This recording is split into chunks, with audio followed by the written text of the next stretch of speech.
Okay, mga kapipos, for today's video, magluluto tayo ng shrimp with butter. So, may butter. Ayan.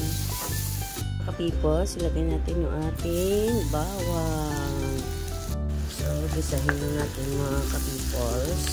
Mga kapipos, pwede ko nalagyan ng ketchup. Maroon lang po mga kapipos. Tapos, maglagay na ako ng powder na paminta. Oyster sauce. Pink nor cubes. Gawin na natin mga kapipos. Lalagay po ako ng fries.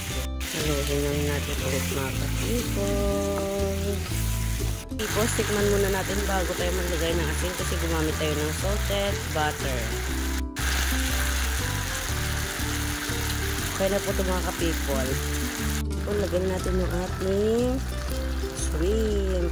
Ayan. Haluin natin mga kapipos. Okay mga kapipos, magdagdag ako ng roasted garlic. Ayan mga kapipos, ito na po ito. Okay mga kapipos, ito na po yung ating shrimp with butter and ketchup. Okay, try nyo na mga kapipos. Yummy yummy. Thank you for watching.